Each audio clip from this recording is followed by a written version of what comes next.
Given figure, AB and CD are tangents.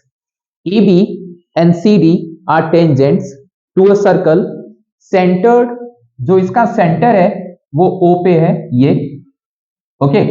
आगे दिया हुआ है इस angle BAC is equal to angle DCA, तो ये हमें बताना है क्या ये इक्वल है, और अगर ये इक्वल है तो आप जस्टिफाई करो, मतलब इसे प्रूव करो, ठीक है।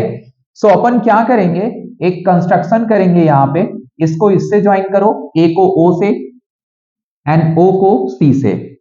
सो आप लिखोगे यहां पे ज्वाइन ओ ए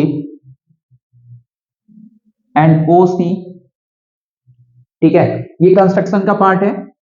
अब देखो ये दोनों रेडियस है तो इक्वल हो जाएंगे, तो आप लिखोगे in triangle OAC this angle and this angle should be equal, तो इसे अपन x ले लेते हैं, ठीक है। सो आप लिखोगे angle OAC equal to angle OCA equal to x, और इसके लिए रीजन क्या लिखोगे, so equal angles to opposite sides, ठीक है, ये अपोजिट साइड इक्वल है, सो इस वजह से ये दोनों एंगल भी इक्वल होंगे।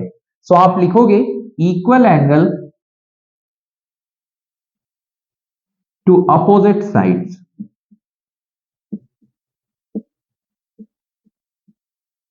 ठीक है, इतना समझ में आया। अब देखो जो रेडियस होता है वो टेंजेंट पे 90 डिग्री का एंगल बनाता है, ठीक है। सो आप लिखोगे angle OAB, now angle OAB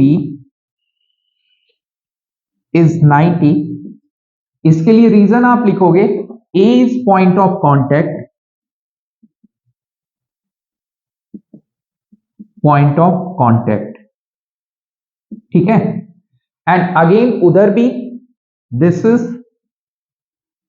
so angle OCD ये भी 90 डिग्री होगा, और इसके लिए आप लिखोगे C is point of contact, समझ में आया। अब देखो हम करने क्या वाले हैं, एंगल OAB को हम इक्वल लिख सकते हैं किसके, एंगल OCD के, क्योंकि दोनों 90 है, तो एंगल OCD, ठीक है, therefore this should be equal to this. इसे आप ले लो एंगल 1, सॉरी इसे ले लो इक्वेशन फर्स्ट और इसे ले लो इक्वेशन सेकेंड, अब दोनों को आप ऐड कर दो, so equation first adding equation second, so आपको क्या मिलेगा, angle OAC plus angle OAB equal to angle OCA plus angle OCD, ठीक है, इसको इसमें ऐड कर दिया और इसको इसमें, सो ये हमें रिजल्ट आउटपुट मिला इक्वेशन फर्स्ट और सेकंड से, समझ में आया। अब देखो ये जो हमें आउटपुट मिला है ये आउटपुट है क्या, तो आप देखोगे this angle and this angle, this and this, यही है।